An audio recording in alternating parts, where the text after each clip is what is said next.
Mari kita lihat apa yang teman-teman sajikan di sesi dialog kita. Kita ambil dari YouTube dulu.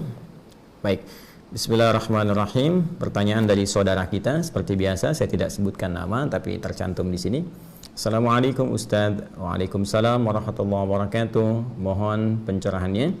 Untuk korban seperti hewan kambing, apa harus menunggu hewan tersebut umurnya sudah dewasa untuk disembelih, dan minimal berapa umur hewan agar bisa dikorbankan? Mohon petunjuk, jazakallahu khair.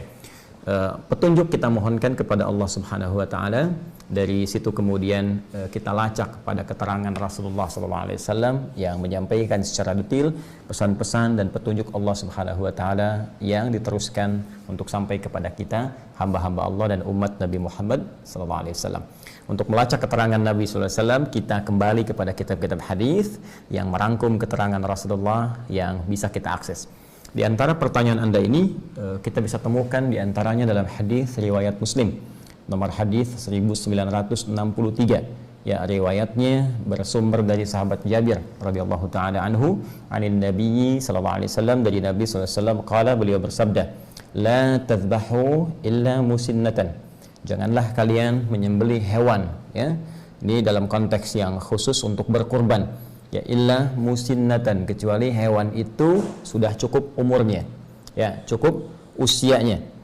Baik, jadi ini keterangan yang pertama yang bersumber dari Nabi SAW. Teruskan, illa an ya'sura alaikum, kecuali jika engkau memang benar-benar sulit tidak menemukan hewan dengan umur yang telah ditetapkan ini, maka fatadhbahu jaza'atan minad dha'ni, maka silahkan Anda sembelih hewan yang di bawah umur yang telah ditetapkan ini. Kalau kambing muda, kan, domba muda, demikian sapi atau unta, ya, dengan kondisi yang kasuistis tertentu saja.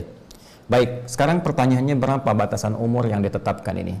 Kita lacak kemudian keterangan para ulama, khususnya para ulama-ulama yang menjadi rujukan, ya, bintang di dalam kajian-kajian fiqih yang menelaah dengan sangat teliti keterangan Nabi sallallahu alaihi wasallam. Menurut para ulama, ini dibagi ke dalam 3 bagian. Jadi ada hewan jenis kambing dan domba, ada hewan seperti sapi dan kerbau, ada hewan unta. Ya, terkait dengan kambing ini kita bisa lacak keterangan para ulama. Mereka membatasi usia kambing, domba dan sejenisnya, yaitu sudah masuk 1 tahun, ya, mau ke tahun kedua. Jadi usia setahun masuk ke tahun kedua. Jadi paling minimal setahun lah, ya, setahun. Kemudian dia akan masuk tahun kedua. Ini batas untuk hewan kambing dan domba. Ya, memang ada dari fikih Hanafi dan Hambali yang mengkhususkan untuk domba itu boleh usia 6 sampai 7 bulan.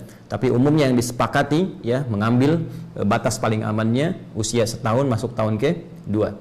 Kemudian untuk hewan sapi, kerbau, itu di usia 2 tahun masuk tahun ketiga. Ya, ada yang mengambil bulatnya aja usia 3 tahun gitu, ya. Namun batas minimalnya, karena tadi Anda tanyakan minimal, bisa dikatakan tahun kedua masuk tahun ketiga. Ya, kalau ingin yang ambil jalur aman, boleh kemudian yang usia 3 tahun. Tapi kalau sulit menemukan yang itu, maka diambil jalur minimal usia 2 tahun masuk ke 3. Sedangkan untuk hewan unta, nah ini mungkin di kita, khususnya di wilayah Indonesia sekitarannya atau tropis pada umumnya, tidak biasa berkorban unta. Mungkin ini kebanyakan di Timur Tengah, atau hewan-hewan yang kemudian bisa tumbuh berkembang di iklim yang serupa dengan itu, maka batasan unta disepakati 5 tahun. Ya, jadi kalau kita ambil 1 masuk tahun kedua, 2 masuk tahun ketiga, kemudian yang terakhir unta 5 tahun. Ingat ya, kambing, ya, usia setahun masuk tahun kedua, kerbau atau sapi usia 2 tahun masuk tahun ke-3, atau kalau mau ambil bulat 3 tahun. Kemudian unta usia 5 tahun. Nah, dari kondisi ini kalau sudah ditemukan, tidak cukup sampai ke umur, cek lagi kondisi fisik. Ya, karena nanti ada hadis Nabi sallallahu alaihi wasallam yang disampaikan dari Al-Bara bin Azib. Ya, ini juga diriwayatkan oleh Imam Abu Daud, sangat spesifik menunjuk pada hewan-hewan yang dibenarkan untuk ditunaikan ibadah kurban. Ya, apa diantara hewan-hewan itu? Ada 4 kategori, arbaun. Ya, arbaun la yajuzu fihi al-adahi. Ya, kata Nabi SAW, ada 4 kondisi yang tidak diperkenankan. 4 kondisi ini hewan yang memiliki 4 kondisi ini untuk dijadikan hewan kurban. Ya, apa saja? Pertama, al-aura, bayyinun auruha. Pertama, al-aura. Mohon maaf sekali, hewan yang matanya buta, ya, picak gitu kan. Nah, ini kalau nampak benar butanya, nampak benar kelihatannya, nah itu haram hukumnya untuk dijadikan bagian dari hewan kurban, cacat yang permanen sifatnya. Ya, kemudian yang kedua, al-maridah, bayyinun maraduha. Hewan yang sakit, kelihatan benar sakit. Ya, dengan segala jenis penyakit yang kiranya bahkan ketika disembelih bisa membahayakan ya bagi orang yang mengonsumsinya. Ya, kita bisa lihat kadang-kadang, mohon maaf ya, ketika dicek oleh bagian dinas kesehatan misalnya untuk hewan, ternyata ada bagian hewan kurban yang mohon maaf sekali tumbuh belatung ya, ketika dibuka itu kemudian dicek ternyata sakit, ada yang flu hewan dan sebagainya. Apalagi sekarang misalnya musim pandemi begini juga mesti dipastikan harus benar ya. Kemudian juga yang ketiga adalah pincang, ya, yang jelas kepincangannya. Jadi karena kondisi tertentu cacat permanen di salah satu kakinya misalnya, ini nggak boleh juga. Ya. Kemudian yang keempat, ini yang tidak kalah penting, kurus, ya, terlampau kurus. Jadi hewan yang la tanqa, al-kasir alladzi la tanqa, hewan yang terlampau kurus yang nggak ada dagingnya. Ya, hati-hati, ini sangat sensitif sekali masalah ini, karena kurban pertama yang diperintahkan oleh Allah kepada 2 anak Nabi Adam alaihi assalam, ya, itu terkait dengan spesifikasi yang dimaksudkan. Nanti ada di Quran surah ke-5 ya, Al-Maidah ayat ke-27. Watsdu alaihim naba abnai Adam bil haqq ya idh qarraba qurbanan fatuqabbala min ahadihima wa lam yutaqabbal min al-akhar. Watsdu alaihim naba abnai Adam bil haqq. Ya Muhammad sallallahu alaihi wasallam, coba bacakan, pahamkan, ya, sampaikan kepada umatmu supaya mereka memahami, mengerti tentang kaidah kurban yang pertama kali diperintahkan pada 2 anak Adam alaihissalam. Kisahkan kisah kedua anak ini dengan kisah yang sesungguhnya, sebenar-benarnya. Ya, kenapa ada kalimat bil haqq itu ya? Karena memang banyak versi Israiliyat yang menceritakan kisah pengorbanan ini dengan kisah-kisah yang terlampau jauh dari kebenaran. Karena itu diminta Rasulullah SAW untuk meluruskan kembali sehingga kisahnya bisa benar. Di antara yang paling penting pada kisah ini adalah idh qarraba qurbana, ketika keduanya diperintahkan oleh Allah untuk menghadirkan kurban demi menyampaikan hasil putusan, ya, dari keinginan keduanya untuk bisa menikahi salah satu pasangan yang diperselisihkan. Ya, telah ditetapkan yang satu secara silang, kan? A kemudian ke C, B kemudian ke D, tapi ternyata yang A menginginkan pasangan yang berbeda, sehingga di situ dimintakan oleh Allah Subhanahu wa taala, ayo berikhtiar kalau begitu. Ya, nanti yang paling serius, yang paling benar, yang paling bagus takwanya, dia bisa mendapatkan apa yang dia inginkan. Ikhtiarnya dengan apa? Kurban. Nah, karena itu kurban ini teman-teman sekalian menjadi sebuah wasilah untuk berikhtiar supaya kita mendekat kepada Allah, yang dengan pendekatan itu, ini salah satu hikmahnya, kita bisa bermohon, dan permohonan kita itu akan terjadi percepatan dalam pengabulannya. Ya, kalau saya sedikit lompat sebentar, ya, kurban itu salah satu wasilah takwa. Ya, salah satu wasilah takwa. Karena nanti di ayat lain di Quran surah ke-22 Al-Hajj, ketika Allah berfirman, la yanalallaha luhumuha wala dima'uha walakin yanaluhu taqwa minkum. Ya, yang sampai kepada Allah bukan darahnya, bukan dagingnya dari korban itu, tetapi ketakwaan Anda. Ya, takwa itu menunjuk pada kesungguhannya, keseriusannya. Nah, jadi nanti yang dilihat dari 2 anak cucu Adam ini, ya, jadi bukan sekedar apa yang dikorbankan, tapi keseriusan yang menjadi gambaran dari nilai takwa yang tersemai di dalam jiwa. Nah, apa yang nampak itu? Fatuqabbala min ahadihima wa lam yutaqabbal min al-akhar.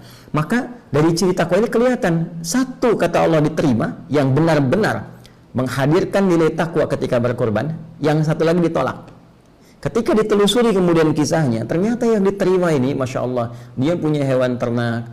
Kemudian dari sekian hewan ternak itu ada di antara hewan yang sangat dia sayangi, berikan perhatian, jadi gemuk yang paling bagus, ya, dagingnya paling bagus, yang paling gemuk, yang paling bersih. Nah, itu yang dia pilih untuk dikorbankan. Ya, itu yang dia ajukan. Sementara yang satu lagi, dia punya perkebunan.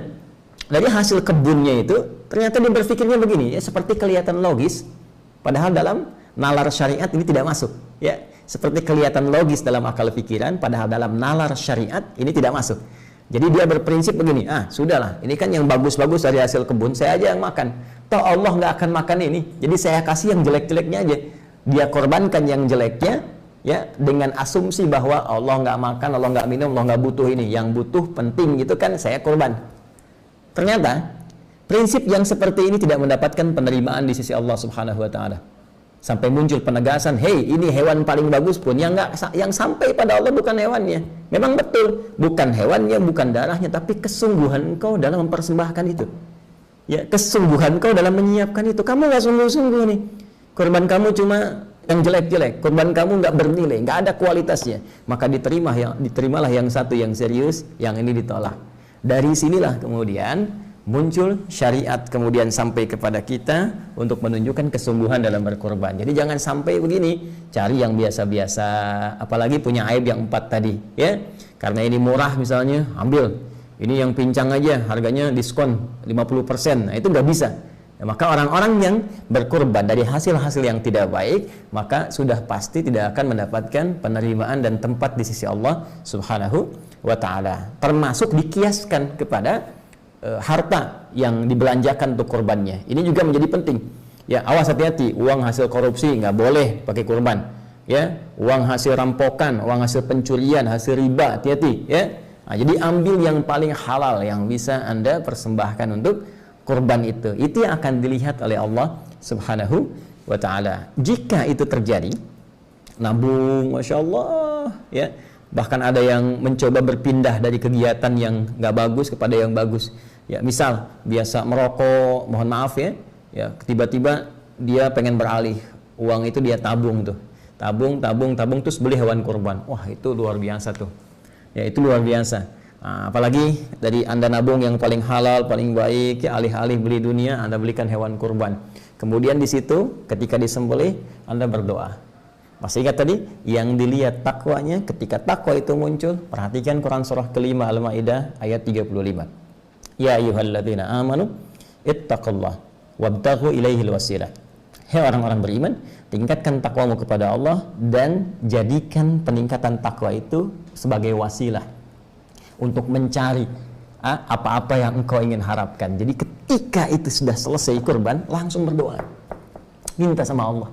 Barangkali dari sekian hal yang belum Anda dapatkan itu, inilah momentumnya untuk mempercepat pengabulan doa yang Anda lama telah ingin sampaikan. Jadi itu dari segi umur, kemudian dari segi fisik. Dan untuk fisik saya sempurnakan dulu. Jadi ada yang dibenarkan, boleh. Itu yang sempurna, hilang dari cacat, bagus, dan sejenisnya. Kemudian yang kedua yang makruh. Ya, ada yang hewan-hewan yang dimakruhkan seperti cacat-cacat ringan. Di tanduknya misalnya ada goresan, kan? Misal ada kakinya lecet yang bukan permanen tapi terlihat misalnya ada cacat, ya, walaupun sedikit itu makruh. Sementara yang haram tadi yang 4, yang jelas butanya, jelas sakitnya, kemudian jelas pincangnya, permanen, kemudian kurus, tidak berdaging. Nah, untuk itu sekarang persoalannya, anggarannya ada berapa? Bikin kalau ingin berkurban, dari anggaran yang ada, cari hewan yang paling bagus dengan anggaran itu. Saya punya 2,5 juta Ustaz, baik, berangkat, cari 2,5 juta yang paling bagus, ya, di kualifikasi itu. Demikian seterusnya, dan semoga Allah mengabulkan ikhtiar kita, menerima ibadah kita, memaafkan kita, dan menyempurnakan seluruh apa yang kita mohonkan berada dalam nilai-nilai kebaikan.